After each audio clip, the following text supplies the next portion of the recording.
Hola, bienvenido a otro episodio del Beto Podcast. Me acompaña. Oye, la semana pasada hice uno con Carlos, el primer canal de La Diestra, y hoy me acompaña el segundo canal de La Diestra, Elian Martínez. ¿Cómo estás, Elian? Todo bien, gracias a Dios. ¿Y tú, Beto? Yo estoy bien. Bueno tenerte de vuelta por estas áreas. Gracias. Estamos ahí trabajando unas cositas behind the scenes. La gente puede estar pendiente al Patreon. Eso es así. Mira, Elian, te traigo porque están pasando cosas en la conversación pública, sobre temas sociales, temas de pareja, de violencia, ¿verdad?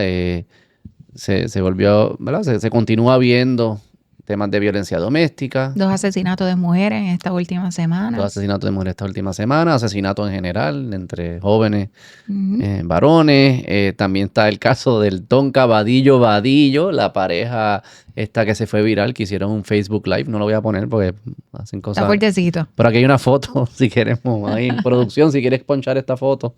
El caso que estamos hablando, Tonka Vadillo, pero pues claramente se veía una relación de 2 personas disfuncionales. Eso así. Y tú que ahora estás más cerca a las comunidades, ¿verdad? Por tu trabajo con el Senado, pues tú estás viendo un Puerto Rico de cerca. Y quería que me ayudaras a pensar sobre eso. ¿Qué estamos viendo? ¿Qué es lo que está sucediendo? ¿Y cuáles son las raíces de estos problemas? Mira, hace unos días atrás estuve en un programa también discutiendo, ¿verdad? Someramente, bien superficialmente, este tópico de lo de la violencia, porque estas cosas continúan ocurriendo, los 2 feminicidios, como le dicen, que yo no creo en ese término, un término que no resuelve nada y que de hecho lo que hace es alejarnos de las verdaderas causas para poder atender el problema que tenemos en Puerto Rico, pero así es como se le dice aquí. Hace unos añitos atrás se aprobó el término bajo la última ley, la última estupidez ideológica que se aprobó aquí en Puerto Rico para trabajar con los asuntos de mujeres, supuestamente, mujeres y la comunidad de la diversidad sexual. Y en el canal, ¿verdad? Es penoso que aquí en Puerto Rico todavía la gente continúe insistiendo en que las causas de cosas como esta y de las últimas muertes de mujeres a manos de sus parejas se deba a la sociedad capitalista, patriarcal, heteropatriarcal, porque los heterosexuales tenemos culpa en esto. Heteropatriarcal, las condiciones económicas, el que esté aquí la Junta, y aunque tú, ¿verdad?, nos da ganas de reírnos, pero la realidad es que eso es lo que se promueve aquí en Puerto Rico. ¿Se lo creen? ¿Ellos creen estas cosas? Yo creo que algunos se lo creen. De verdad, yo sí lo creo. Por ejemplo, esto que yo te estoy mencionando fue prácticamente redactado en un informe, si no me equivoco, que se publicó en el 2021 o 2022 del Colegio de Abogados de Puerto Rico. Abogados y abogadas. Recuerdo una vez que llamé al colegio para buscar la información. Estoy llamando al colegio de abogados y me dijeron abogados y abogadas. ¿Ah, sí? Y la señora se ofendió porque yo no dije abogadas. Pero le podías decir, no, yo solo contrato hombres. No soy morón. Yo quiero ganar el caso. Ay, señor. Pero es para que tú veas al punto en el que hemos llevado estas discusiones y lo que ha provocado es que no podamos atender la situación como tal. Así que todos estos son los factores que se promueven aquí en nuestro país como los promotores o los que promueven la violencia. Las instituciones jerárquicas, esa es la narrativa. ¿Pero basado en qué? Porque basado en que eso no tiene mucha coherencia, hay estudios, hay lógica. No tiene coherencia. Mucho de esto ya comienza en la época de los 50 y de los 60, cuando se comienza a utilizar términos como esto, las interseccionalidades, es otro de los términos que se utiliza. Después, si nos da tiempo, me gustaría leerte textualmente lo que dijo el Colegio de Abogados y Abogadas en ese informe. Si no me equivoco, sí, lo tengo por ahí. Léelo textualmente. Pues vamos a leerlo rapidito, mira. Estamos en el internet. Nuestro contexto, el poder del pueblo. Nuestro contexto social, económico y político en el que vivimos y en una sociedad heteropatriarcal o patriarcal y una condición colonial más una junta impuesta. Esas son los factores que se suman a las ya existentes desventajas por género, raza, condición social y otras interseccionalidades que agravan las situaciones de la desigualdad de la mujer. ¿Eso qué año fue? esto fue, si no me equivoco, un informe publicado en el 2021-2022. Ahora, recién. El Colegio de Abogados formó como este grupo de trabajo dentro del Colegio de Abogados para trabajar con el tópico, para hacer una aportación en relación al asunto de las desigualdades y la violencia contra la mujer. ¿A qué pregunta? ¿Cuál es la razón de la violencia? Sí, léela de nuevo. Pero no, es que tengo otras más graciosas. Un comportamiento social replicado por el conservadurismo legal, lo que sea que eso significa, que peligrosamente agrava la situación de la mujer, que se traduce en comportamientos patriarcales y machistas. Esto es del Colegio de Abogados también. Este Colegio de Abogados, pero en otro apartado dice, todo esto se da en contextos de crisis climáticas, socioeconómicas y políticas, más la violencia institucional que genera una cultura de indolencia y de impunidad que desprotege a las mujeres con prole y a la comunidad LGBTQ+.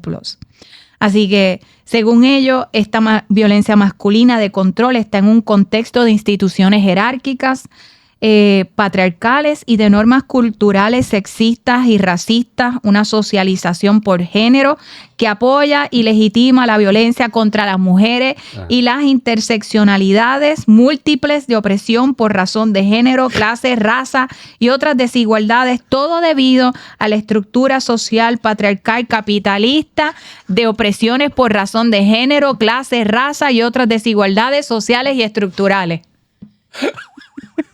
Son 1000 palabras para el ensayo. No, tienes que usar todas. Este es el bullshit bingo. El bullshit bingo de los wokes. Es un informe, ¿verdad? Pero esto es real. Esto es real. Del Colegio de Abogados. Colegio de Abogados de Puerto Rico. Abogadas. Exacto. Entonces, ellos concluyen, el colegio concluye que erradicando las desigualdades y las opresiones y que se desarrolle una sociedad en la que se garantice la equidad, la salud, la alimentación, la educación, el trabajo, la vivienda, los buenos ingresos y los derechos humanos, acabaremos con el problema. No, hay que resolverlo todo. No solamente, no es resolverlo todo. Yo creo que nosotros en Puerto Rico hemos hecho bastante en comparación con otros países. Incluso Puerto Rico fue de los primeros países en Latinoamérica, si no el primero, en desarrollar legislación para trabajar con el tópico de la mujer. Primero en toda Latinoamérica. Y en algunos escritos se reconoce que estamos en adelanto, ¿verdad? Incluso frente a otros estados de la nación norteamericana. Así que cuando tú ves eso, no es un asunto de que no hayamos hecho algo.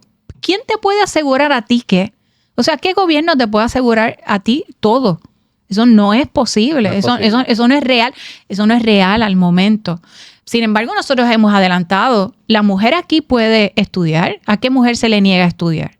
Okay, en términos generales, no estoy diciendo que no hayan familias quizás, ¿verdad? Que en ocasiones limiten que la mujer todavía en este momento puedan ir a la universidad. En términos generales, no. La mujer, incluso el 60% de la población que se gradúa de universidad son las mujeres. O sea, las mujeres ahora mismo lideran empresas súper importantes en Puerto Rico. Quien dirige el Tribunal Supremo de Puerto Rico es una mujer. Tenemos una mujer gobernadora. Tuvimos una mujer comisionada reciente. O sea, aquí en Puerto Rico nos tragamos este cuento que es basura ideológica. Y al hacer esto no nos damos cuenta que estamos siendo inefectivos, que estamos botando recursos y que no estamos trabajando verdaderamente con las raíces que son parte de nuestro problema. Ese caso ¿verdad? Que presentamos ahí, esa foto, cuando tú lo evalúas, obviamente no tenemos todos los elementos de esa situación. Tú puedes ver ahí evidentemente violencia cruzada, pero aquí nadie en Puerto Rico ha hablado de eso. Tú puedes ver dos personas que realmente no están bien emocional y psicológicamente. Pero la realidad es que ese es el pan nuestro de cada día en Puerto Rico. En Puerto Rico somos una de las jurisdicciones con mayores problemas de salud mental. Hasta hace unos años atrás supuestamente éramos la tercera jurisdicción. Ah, sí. La tercera jurisdicción de los Estados Unidos con problemas de salud mental en una isla tan pequeña.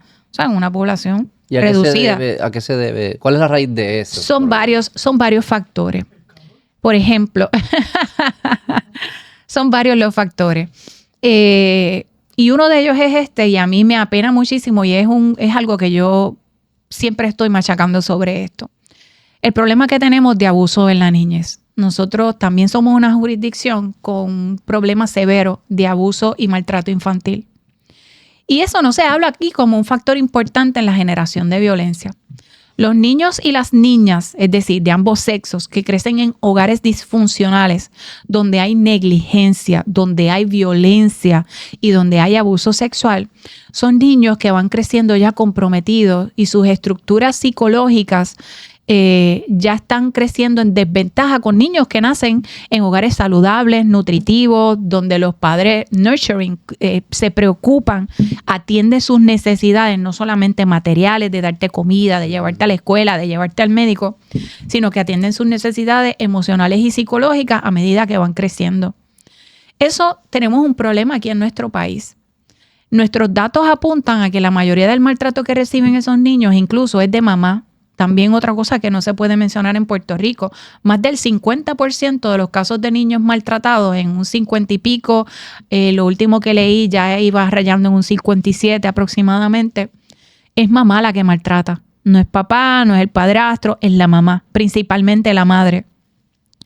Entonces la literatura ya nos dice que los niños que crecen en esos hogares, ya sean féminas o varones, están comprometiendo su desarrollo, su eventual desarrollo y las bases que sientan, sus estructuras psicológicas que les llevan a comportarse de alguna manera a medida que van creciendo, ya se van afectando. En un estudio que presentó una psicóloga también aquí en Puerto Rico, una literatura que ella utilizó para desarrollar su libro, la doctora Maribel Coto, ella nos presenta esta información de que los niños ya en etapa preescolar, varoncitos, que provenían de madres distantes, o sea que no había afectividad, no me ocupaba mucho de tu desarrollo emocional, no te demostraba cariño y donde habían padres que también corregían de manera severa, esos niños ya en etapas preescolar eran niños violentos y agresivos contra sus pares. ¿Y qué es comportamiento aprendido o qué es lo que...? No es solamente es aprendido, es que las estructuras psicoemocionales se van comprometiendo. El niño no sabe lo que está aprendiendo. Su cerebro no está diciendo, mira, estás aprendiendo a que así es como tú vas a tratar a los niños, a las niñas. No, eso no ocurre de esa manera, pero el cerebro va recogiendo, va aprendiendo, va interiorizando patrones de comportamiento como los sistemas operativos de la computadora. O la inteligencia artificial que aprende de lo que está pasando alrededor. Eso va sucediendo de manera, ¿verdad? No necesariamente consciente. De hecho, el comportamiento incluso sexual no se aprende de manera consciente también. Así que toda esta capa de situaciones, de vivencias, de maltrato, de violencia, van sentando las bases para el comportamiento futuro. Aquí en Puerto Rico también, en la década de los 90, Beto, se hizo un estudio en la población juvenil, carcelaria, y jóvenes que estaban, ¿verdad?, delinquiendo. Y se encontró que en un 20% se reportaba que venían de hogares donde habían sufrido maltrato. Donde habían sufrido maltrato y donde se vivía violencia. Violencia psicológica, emocional, violencia física. Entonces, ¿verdad? No nos queremos detener a eso especialmente. Los niños que nacen también en estos escenarios, que se crían en estos escenarios, eventualmente, y es comprobado, es lo que nos dice la literatura, desarrollan problemas de trastornos de la personalidad. Entonces, cuando vamos al perfil de muchos de estos agresores de mujeres, vemos que tienen problemas de salud mental y de trastornos de la personalidad. También nuestra condición, nuestra literatura y las investigaciones en Puerto Rico, que aunque son limitadas, nos apunta a que muchos de estos agresores también tienen problemas con el uso de sustancias, ya sea alcohol u otras drogas. De hecho, Puerto Rico lidera también estadísticas bien altas en el policonsumo. Es decir, que aquí las personas que tienen problemas de adicción no es a una sola sustancia, es a varias. Incluye el alcohol, me imagino. Incluye el alcohol, porque por lo general, con lo que primero comenzamos a experimentar aquí en Puerto Rico, los jóvenes, es con el alcohol y el tabaco. Aunque eso ha cambiado, ya no es el tabaco, ahora es la marihuana. Lo importante es que con la sustancia que tú comiences, esa es tu entrada. Esa es tu puerta de entrada, con la que tú comiences a experimentar. Así que ya te he mencionado varios factores. El maltrato intrafamiliar y el maltrato infantil, el problema de adicciones. Y tenemos otro problema también, y es la cultura. Así que te estoy mencionando varios factores. No aparecen en el informe ni del Colegio de Abogados ni de ningún otro, porque siempre nos quieren decir que es por la sociedad patriarcal, que es por la desigualdad, que es por el sistema capitalista. Y digo, oye, pues entonces los países socialistas y comunistas donde se ha implementado la perspectiva de género, allí no hay violencia doméstica. Y cuando tú vas a las estadísticas de Cuba, incluso en Cuba, que se cree en la perspectiva de género, que se lleva a cabo y se cree y se promueve, las estadísticas de violencia contra las mujeres son súper elevadas. Así que, ¿verdad? No cuadra lo que nos están diciendo con los datos. Sí. Y aquí también veo que hay como unos patrones que son de ciclos. En el sentido de que pues, si un niño se cría en esos ambientes, las probabilidades que cuando sea adulto recree y replique esos ambientes en los que se crió son más altas que si no se hubiese criado en esos ambientes. Eso es así. Esa es una. ¿Cómo y cuándo uno interviene para detener esos ciclos?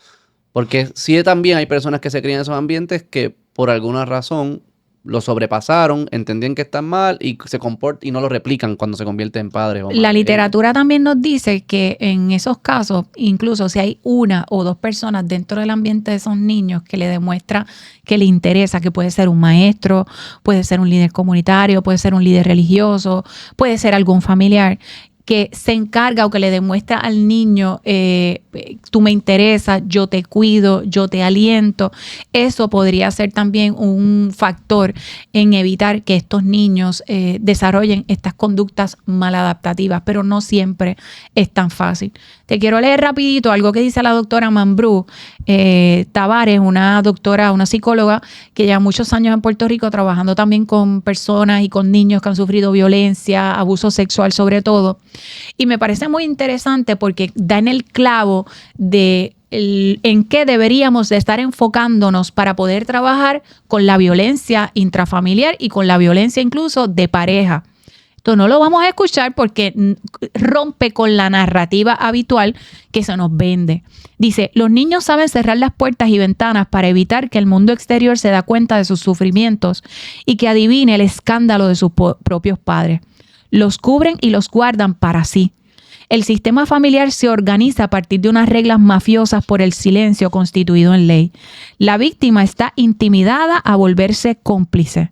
Su mutismo da fuerza y alimenta aquello que lo destruye, que lo destroza. El niño tiene la impresión de que el orden del mundo se vendrá abajo y que el cielo se desplomará como si él fuera el culpable de la situación por no haber sabido defenderse. Piensa solo en hacerse querer. Piensa solo en hacerse querer. Se le prohíbe el testimonio, entonces el ser violento se convierte en su salvación. Esto es una psicóloga que lleva años, décadas en Puerto Rico trabajando con la violencia intrafamiliar y con el abuso, sobre todo abuso sexual en niños. Entonces, nosotros nos negamos a revisitar lo que dicen personas serias que trabajan con esto. Y mientras hacemos eso y destinamos recursos para organizaciones como Colegio de Abogados o como la Procuraduría de la Mujer en el pasado, que pintaba murales en The Mall of San Juan y en algunas partes en Río Piedra, pensaban que con eso iban a resolver el problema. Se destinaron millones a organizaciones en Puerto Rico para trabajar con la violencia, y la realidad es que mientras se destinaron esos millones en ese periodo corto que fue bajo la administración de Pedro Pierluisi, la violencia contra la mujer se mantuvo. Nos negamos a revisitar los factores y por eso seguimos resbalando y vemos casos como esos. Hubo un caso también, viendo ese, bien famoso en Puerto Rico hace unos años atrás, de este hombre, es que lo recuerdo con este otro, que le rompió la columna a su pareja, no sé si recuerdan, estaban en una discusión, él la abraza porque ella había comenzado a agredirlo y le estaba dando puño, él la abraza, la aprieta tan fuerte que ella se desploma y esa mujer quedó, ¿verdad?, en silla de ruedas. Cuando hacen la entrevista en el periódico, que me llama mucho la atención, rompe con todos los moldes, nadie quiso hablar de eso tampoco en el país. Le preguntaron, ¿qué tú hubieras hecho distinto? Y ella dice, yo no hubiera entrado en faltas de respeto de parte y parte. ella acepta que ella también cometía actos de violencia contra él y que ellos vivían violencia continua. Cuando él llegaba y no llegaba a la hora que ella quería, pues ella comenzaba a pelearle, a darle, le rompía cosas encima. O sea, que ya se vivía en ese hogar, ya era el patrón, ya era el sistema en el que ellos funcionaban. Pero nos negamos a hablar de la violencia cruzada. Ahí hay evidentemente violencia entre ambos. No sabemos la extensión, no conocemos los detalles, pero nos negamos a discutir esto porque de alguna razón desmonta la narrativa. Entonces quedamos desnudos a que llevamos décadas perdiendo el tiempo, destinando recursos de forma inefectiva y vemos que no nos ha traído los resultados y por eso es vergonzoso tener que aceptarlo y por eso seguimos corriendo sobre todas estas boberías ideológicas porque no queremos ser honestos con nosotros mismos. Okay. Te mencionaba la cultura, es otro factor. ¿Y en qué parte, a qué me refiero con la cultura? Pues, por ejemplo, la música, lo que vemos en las redes sociales. Nosotros tenemos aquí personas bien exitosas en el campo de la música musical que se han desarrollado y han alcanzado su fama a través de líricas, de letras, que lo que hacen es denigrar a la mujer y de promover el uso de drogas, la criminalidad, como si eso no fueran problemas principales en Puerto Rico. Puerto Rico respira droga, problemas con la criminalidad que comienzan por el uso de sustancias. Sin embargo, estas personas se han hecho exitosas, famosas, reconocidas, nutriéndose de la desgracia del pueblo de Puerto Rico. Pero son nuestros héroes y la prensa y todo el mundo los aclama como héroes. Pero vamos, ok, para darle un poco de, como yo lo estoy entendiendo, en estructurarlo y tú me dices, pues yo creo que hay un elemento de casi como que no producir personas violentas o que no se desarrollen personas violentas, ¿verdad? Y que cuando se crían en situaciones como explica la psicóloga, pues el niño o el joven se adapta a lo que le funciona en su mundo pequeño, en el momento. Yo tengo que resolver para el momento. Yo soy un niño, aunque esto es inconsciente, pero sucede. Me estoy adaptando a los comportamientos que son celebrados en esto y con esto puedo conseguir que me quieran y me presten atención o conseguir los recursos que quiero. O a veces la manera de vivir, de sobrevivir. O de sobrevivir hasta ese punto. De hecho, como las investigaciones ya en etapa preescolar, ellos desplazan la violencia que ya van interiorizando. O sea que hay un elemento de cómo no producimos personas violentas. La fábrica hacemos que produzca menos personas violentas. Y ahí tú estás trayendo, hay un elemento de la familia, hay un elemento de la cultura, porque mucho de nuestro comportamiento desarrollado es inconsciente. ¿Verdad? Ahorita mencionaste algo de pasada que se quedó conmigo, como que es verdad, el proceso sexual. Uno lo aprende racionalmente, uno no se sienta y ok, pues... Esto fue lo que yo aprendí, por eso es que yo hago esto. Y esto fue lo que... Y esta velocidad, y sospecho que mucho de nuestro comportamiento y hasta visión de mundo se aprende de esa manera media inconsciente, de lo que vamos absorbiendo y observando. Y esa es la cultura, ¿no? Son capas de conocimiento, por decirlo así, eso no es el término psicológico, pero ¿verdad? Para que la gente nos vaya comprendiendo, que se van absorbiendo. Y entonces yo no soy consciente, pero sí actúo sobre ellos. Claro. Yo no soy consciente de lo que voy aprendiendo y de lo que me dicen necesariamente, pero voy actuando sobre ellos. Claro, se materializa en mi vida. Exactamente. Entonces lo mismo pasa con la cultura, con la música. Los padres de esos niños que, por ejemplo, viven en hogares altamente sexualizados, pues fueron padres que se han criado muchas veces con este tipo de líricas y de música en lo que la mujer se ve como un objeto, la mujer tiene valor mientras más sexy y sensual sea, y entonces el hombre lo van dirigiendo para que entienda que mientras más duro te dé, mientras más, ¿verdad? Vamos a fumar y vamos a hacer esto porque así es como se vive el sexo de manera brutal, gratificante. O sea, muchos de estos niños crecen en estos entornos. Entonces a mí me parece que lo que es loco es esperar que salgan adultos distintos.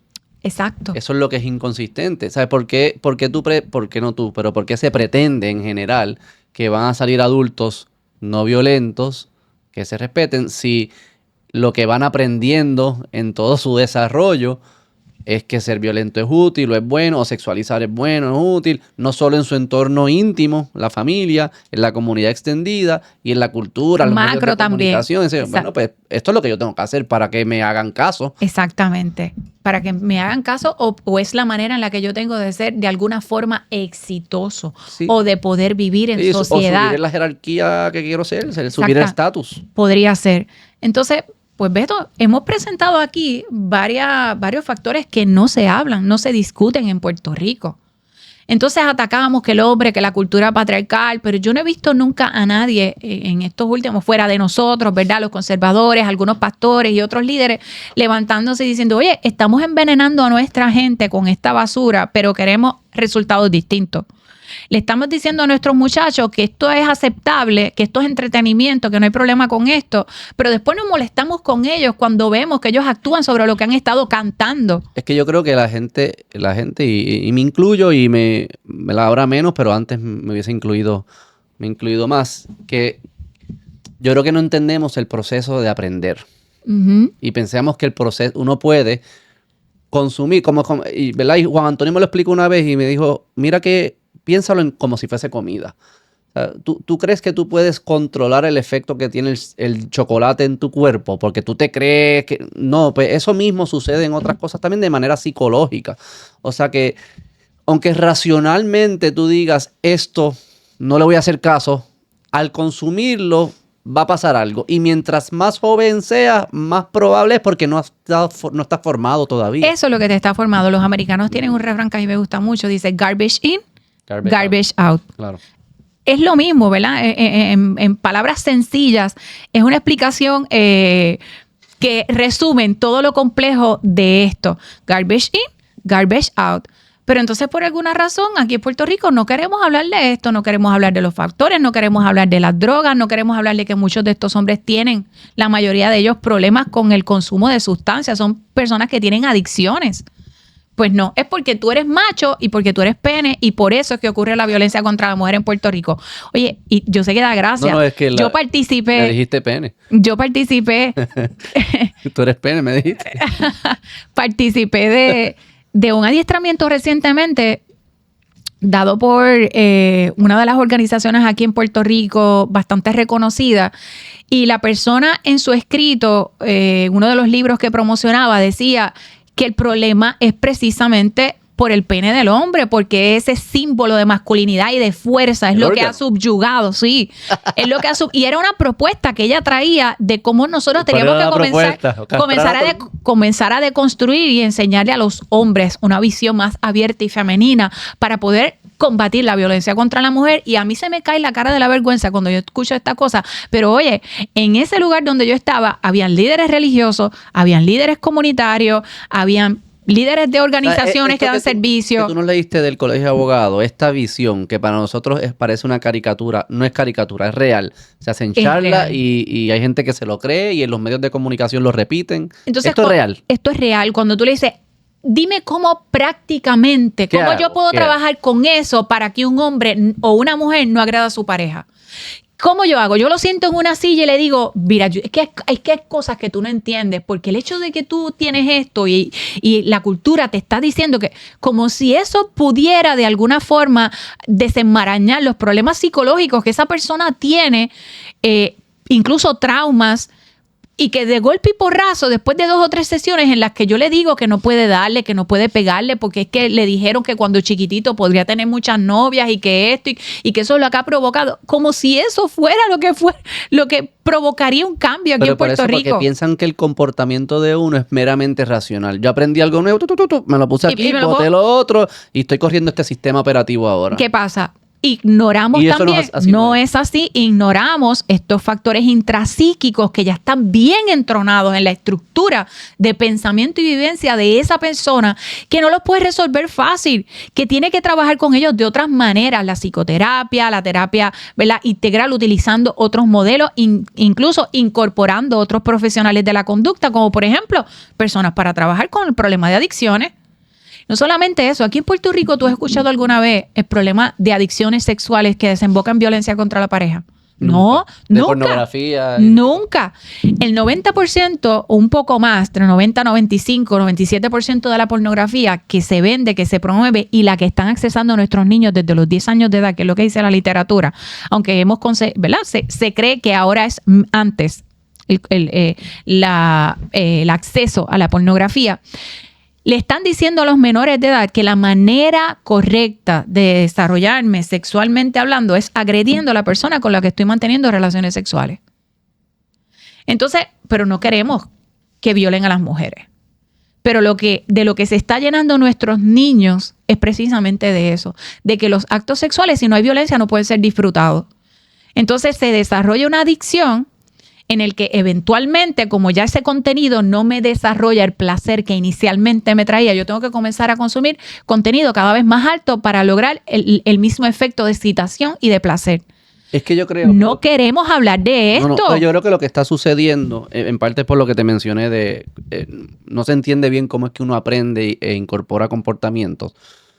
Y yo creo que lo que sucede es que yo creo que todo el mundo, 100% de las personas dirían, esto aquí está mal, digamos, agresión sexual está mal. Todo el mundo lo define como malo.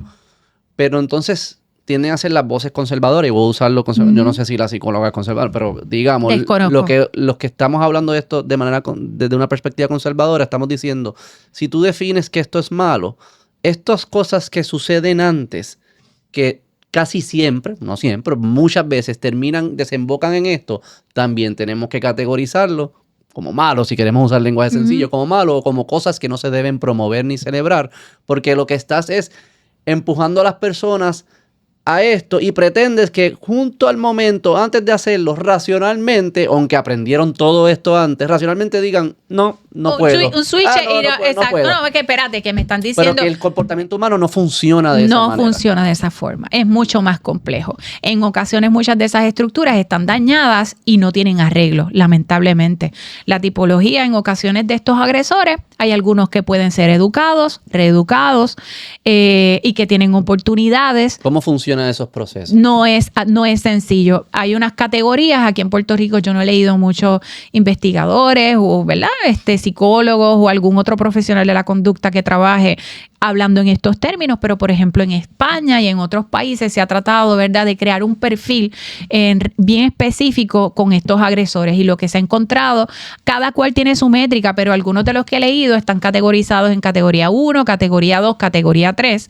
La categoría 1 son estos hombres que sí pueden ejercer violencia once in a while, casi siempre es con algún miembro de la familia, no tiene problemas, vamos a decir, con la comunidad, entre otros, pueden reconocer que han hecho, ¿verdad?, que han cometido actos que no son los correctos, que le ha traído dolor a la familia. Esas personas tienen más, incluso pudieran tener problemas de adicciones, que si se trabajan, ¿verdad?, tendrían más oportunidades de superar y de cambiar la forma en la que se lleva a cabo esos patrones familiares. Pero hay otros, categoría 2 o categoría 3, dependiendo de, ¿verdad?, quién haya creado esa métrica, donde se nos dice que la categoría 2, la violencia puede ser moderada o alta y que es necesario trabajar, pueden tener problemas de la personalidad. Y la categoría 3 es la que se entiende que no tiene, por decirlo de alguna forma, no tiene salvación. O sea, que se necesita mucho trabajo y que no necesariamente existe una buena prognosis. Son los que por lo general llegan a la cárcel. Claro. Que aún pasando por las escuelitas, que te sientan, ese es otro problema en Puerto Rico. Hablamos de fortalecer a la mujer, pero nadie habla de cómo se está trabajando con los agresores, ya sea hombres o mujeres. Aquí por lo general entendemos que siempre son los hombres los que maltratan. Yo no sé si aquí alguien se ha sentado a ver cómo semanalmente se publican recortes de mujeres agrediendo a sus parejas. Eso es que te digo, decidimos ignorarlo y la población no se da cuenta de que nos están engañando. En ese sentido, estos tres, volviendo al tema de la categoría, esta categoría de hombre tienen muy pocas prognosis de superación, están extremadamente quebrados, tienen problemas de la personalidad que se unen a problemas de adicciones, muchas veces están desempleados, tienen un entorno social bien limitado, pocas competencias para poder manejar sus emociones, muchas veces tienen problemas de aprendizaje. O sea, es un sinnúmero de cosas que se unen, que van conformando estas personas y que no es tan fácil de sentarlos 6 meses o 9 meses en la escuelita para decirle que violar a alguien está malo, que tú piensas de esta manera porque a lo mejor en tu casa te dijeron que esa era la forma de tratar a las mujeres. No funciona de esa forma. Se necesita psicoterapia, se necesita trabajo intensivo que por lo general toma años. Ok. Entonces eso suena que es un trabajo, como dice, intensivo, costoso, escaso. Es costoso, es escaso. No podemos pretender, o sea, que según te escucho, la escala del problema en Puerto Rico es tan grande que tú no puedes pretender, es que yo siempre he dicho, no podemos pretender que todo el mundo va a tener un psicólogo, un psiquiatra, lo que fuese, un profesional de salud mental personalizado, uno a uno, y que esa es la única forma de salir de esto, porque eso no tiene sentido. Por eso yo digo, no podemos estar produciendo exactamente de estas personas. Das en el clavo. Mira, mi hija visitaba hace unos años atrás un país, no voy a mencionar su nombre, en el que se ha desincentivado el uso de alcohol, especialmente en los menores. La literatura nos dice que mientras más temprano tú comienzas a experimentar con las drogas, más probabilidades tú tienes de engancharte y de desarrollar un policonsumo. Así que ese país, que es un país que no está tan desarrollado como otros países, el gobierno ha entendido que como no tiene la estructura para poder trabajar con adicciones y con personas que tengan estos problemas, porque trae problemas no solamente a la familia, le trae problemas al gobierno, eventualmente a la sociedad, pues ellos han desincentivado el uso del alcohol y se ha limitado.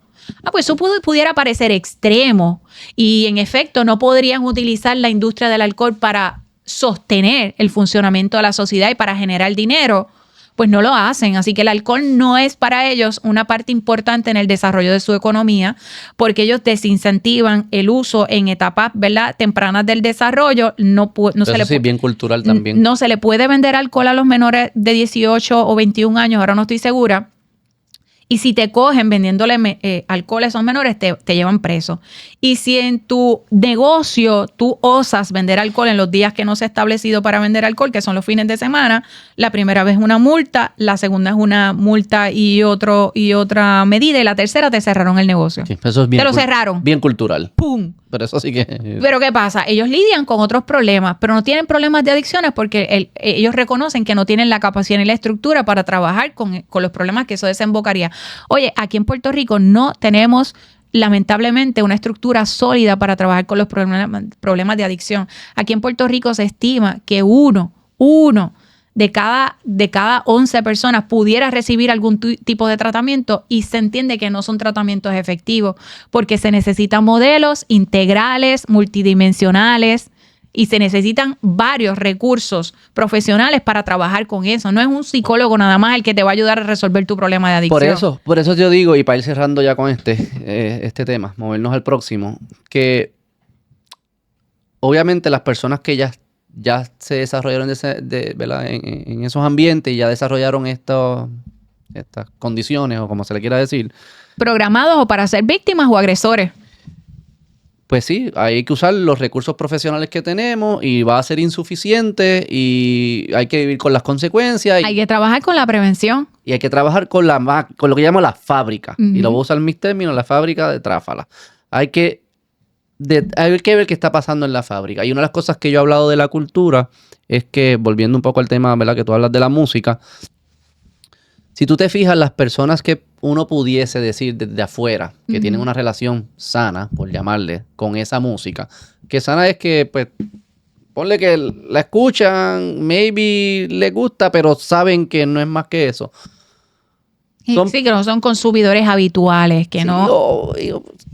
Son personas que se criaron en unos ambientes que le estaban diciendo, son malos. No solo diciendo, sino también lo demostrando, como, ¿verdad?, una crianza eso. Y yo digo, ¿por qué yo quiero una cultura que la relación saludable es negarla, ignorarla? ¿No fuese mucho más fácil que nuestra cultura popular fuese una que los padres podemos descuidarnos por un segundo y no estar escuchando, quizás taparnos los oídos por un segundo y no tener el miedo de que esto, ¿verdad?, se le está enseñando algo que es antisocial o es impulsivo o es incivilizado? O sea, ¿por qué celebramos una cultura que a la misma vez aceptamos que lo saludable fuese ignorarla? Eso para mí no tiene ningún sentido y entonces siento que hay un conflicto que se está provocando entre los papás que están tratando de hacer un buen trabajo en el hogar y lo que pasa fuera de ese hogar. Entonces, una lucha constante y no hay una coherencia. Y pues los papás que son más fuertes o están en comunidades quizás más protegidas o más, ¿verdad?, más coherentes. O más homogéneas también. Pues tienden a ser los que pueden salir bien. Pero el que no tiene ese lujo, que quizás vive porque es donde puede financiar, las razones que sea, ¿por qué cuando ese niño sale de la puerta, y te pregunto qué es lo que sucede cuando un niño se enfrenta a esto, que hay una incoherencia o hay unos conflictos entre lo que papá y mamá me dicen y lo que se celebra fuera de la puerta? Me imagino que eso crea una confusión en el niño. ¿Cómo sucede eso? ¿Qué sucede ahí? Creo, pero también se convierte en una voz sumamente importante de influencia, aunque el niño por momentos le moleste. Porque va a llegar el momento en el que menor de edad va a querer retar esos valores que se le fueron inculcados. Yo prefiero abrazar los valores de mi pana o los valores de otra a los de mis papás. Pero aún así, los padres que son fuertes o que han estado bien presentes en la vida y en el desarrollo de sus hijos, esa voz se convierte no solamente necesariamente en un disuasivo, se convierte en una molestia, en un estorbo. Es una voz que siempre va a estar ahí. Porque al fin y a la larga, el menor puede reconocer en algún momento dado que nadie se interesa más por él que esos padres.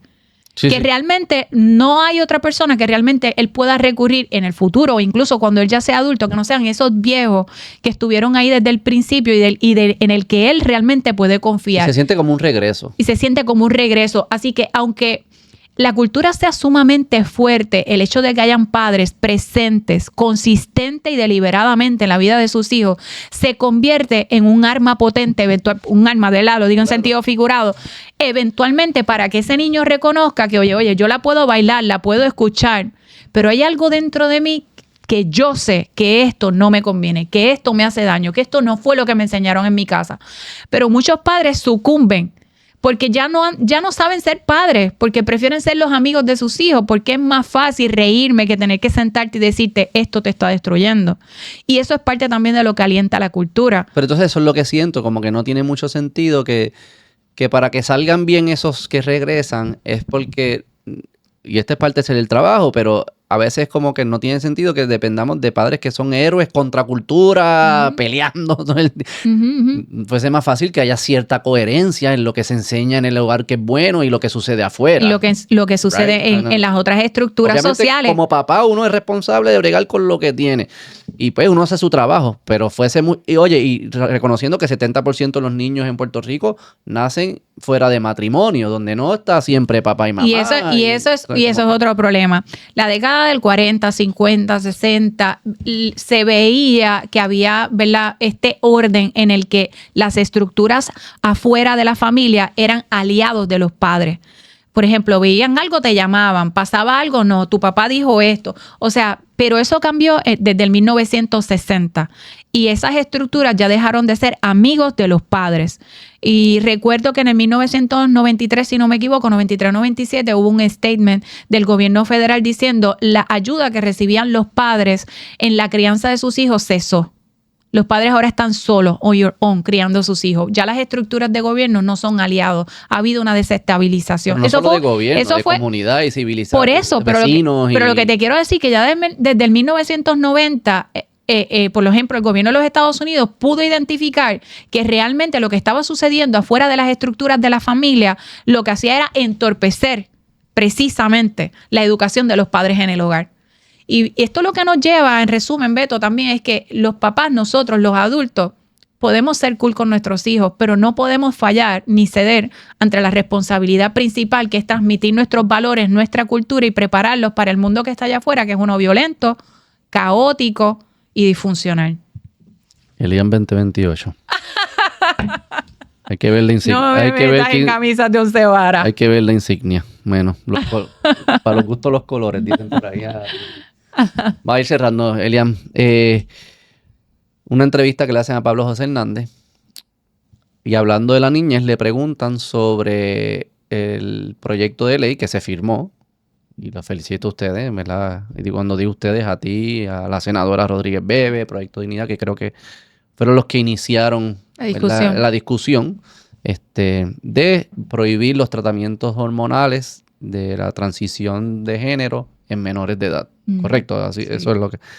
Pues le hace una pregunta a Pablo José y quiero que escuche sus respuestas y reacciones, porque creo que es una respuesta, probablemente sea la respuesta común que uno que consiga, ¿verdad? De las personas más, quizás los profesionales de a pie dicen, no, a mí no me importa, que el papá escoja, todo esto. Y quiero que reacciones ¿verdad? A su forma de presentarlo. Voy a ponerlo aquí.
Qué fuerte. ¿Por qué? Es como si ignorara todo lo que viene sucediendo en las pasadas décadas, especialmente y más recrudecido en estos últimos 5 o 6 años. Es como si hubieran estado o estuviesen ausentes de las discusiones principales respecto a estos asuntos. Y ¿dónde están metidas esta gente? Y si así es como esta gente toma sus determinaciones políticas, que eventualmente se le aplican al resto de la población, así de superficial. Por eso es que tenemos un desastre social y político también en Puerto Rico. Porque la gente encargada de estar al día con los temas principales y con las repercusiones que tienen, las determinaciones que toman como políticos, pues, ¿qué podemos esperar? O sea, ese es precisamente el core de esta situación, las determinaciones médicas. Lo que se ha comprobado en estos últimos años es que quienes tomaron las determinaciones de estos menores de edad y quienes dirigieron el proceso de estos menores de edad no fueron los padres. Fueron personas externas, fueron los maestros, fueron los médicos, fueron los activistas. Entonces, decir, no, yo no estoy de acuerdo, es que te digo que es tan fácil limpiarse las manos, que a mí me molesta muchísimo. Limpiarse las manos y decir, no, el problema ya de los médicos y de los padres. Oye, lo que te estamos diciendo es que en estos últimos años lo que se comprobó fue que los médicos dirigieron los procesos que provocaron daños mayores a los niños. Eso es lo que te estamos diciendo. Entonces, tienes una responsabilidad como gobierno de trabajar con estos problemas a otra escala para evitar que los daños sigan sucediendo. Pero y para mí es curioso, y me monto en lo que tú dices, que él diga, bueno, como hay tanta incertidumbre científica, pues que decida, no, pues que no se haga. ¿Por qué estamos haciendo cosas que no sabemos si funcionan? Cosas que tienen daños irreversibles, que le cambian la vida por siempre a niños. O sea, exactamente, el sentido común no está. Hacer procesos médicos sobre personas que no sabemos los resultados es lo mismo que experimentar en personas. Y si es en niños, es lo mismo que experimentar en niños. Eso es lo mismo. Y eso es lo que le está diciendo. Científica significa experimentación. Y eso es lo que le está diciendo, que siga, vamos a mantenerlo como está, y no hay problema. Cuando lo que está sucediendo es precisamente niños con problemas ya en sus 20, media edad, que ya tienen problemas y que no pueden vivir una vida saludable si no es a través de medicamentos, que cuando quieren ser mamá o papá ya no pueden porque no tienen los órganos para ser papá y mamá, que están esterilizados. Entonces tú dices, wow, fallas en proteger a los más vulnerables. Eso es fallar en proteger a los más vulnerables. Yo pensaría que el rigor y el estándar para darle luz verde a tratamientos como este tiene que ser lo más alto de lo alto, de que yo no tengo duda de que esto funciona porque sí, bla, bla, bla, y que esto es cierto. Que, o sea, el rigor para tú hacer estos tipos de tratamientos en niños, para mí tiene que ser, o sea, no puedes, si hay algo de duda, no se puede hacer. Y ahí tú ves la actitud y visión tan infantil de nuestros políticos.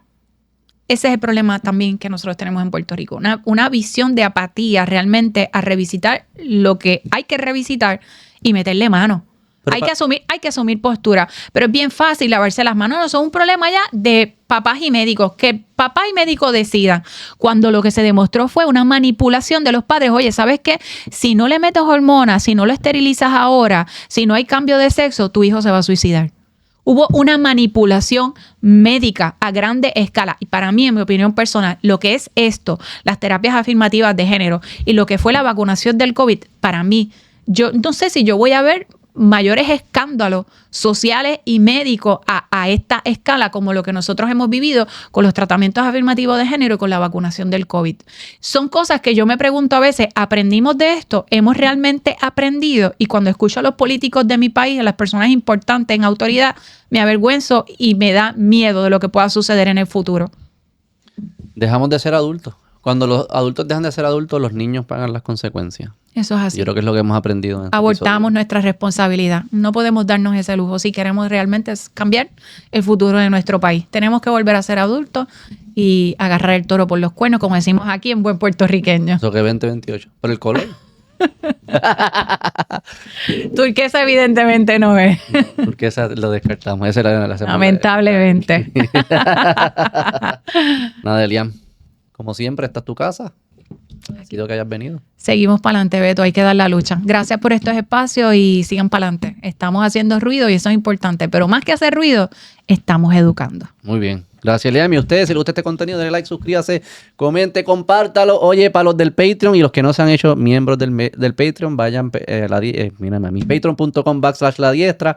Hoy hay un live con nada más y nada menos. Según Carlos Mercader dice, el canal más importante de La Diestra, Mike POV. Eso se llama ser un lambón y dejar de ser adulto, estar mintiéndole a la juventud de esa manera, Carlos Mercader. Pero nada, fuera de chiste, vayan al Patreon. Sigan apoyando la misión y hoy hay un live con MyPOV. Ustedes hacen preguntas, él les responde. Sin filtro. Nos vemos la próxima. Bye.